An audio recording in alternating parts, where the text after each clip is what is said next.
मी हर्षा रोटकर, जय महाराष्ट्र न्यूजमध्ये आपल्या सर्वांचं स्वागत। आज आपण आहोत विद्या पावगे यांच्या घराच्या बाहेर। निमित्त आहे उत्सवांचं।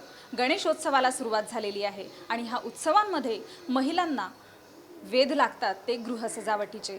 आणि ह्या गृहसजावटीमध्ये महत्त्वाची आवड म्हणजे रांगोळी। आता रांगोळी कशा प्रकारे घराच्या बाहेर कमी जागेमध्ये काढायची ह्याचं मार्गदर्शन आपल्याला करणार आहेत विद्या पावगे।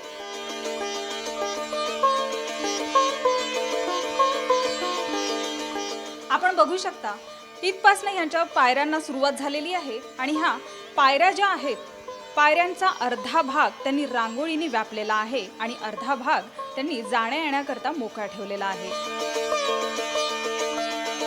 प्रत्येक पायरीवर त्यांनी सुंदरशी अशी रांगोळी घातलेली आहे आणि ह्या रांगोळीमुळे एक वेगळीच सकारात्मकता ऊर्जा या ठिकाणी आपल्याला येते आहे।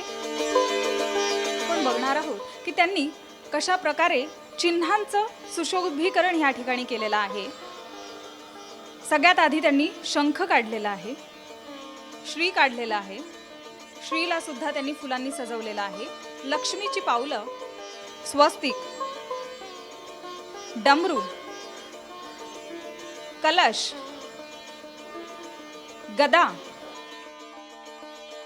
अशा प्रकारची विविध चिन्ह त्यांनी प्रत्येक पायरीवर एका पाठोपाठ सलग असे त्यांनी चिन्ह काढलेले आहेत आणि ह्या चिन्हाचं सुद्धा एक आध्यात्मिक महत्त्व आहे।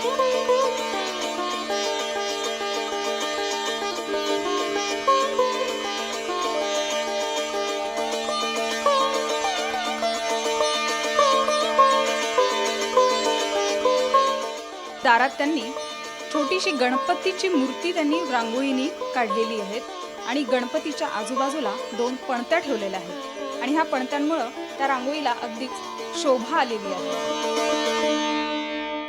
आपल्या माध्यमातून महाराष्ट्राच्या प्रेक्षकांना रांगोळी आणि तिचं महत्त्व आपण जाणून दिलं त्याबद्दल जय महाराष्ट्राचे धन्यवाद।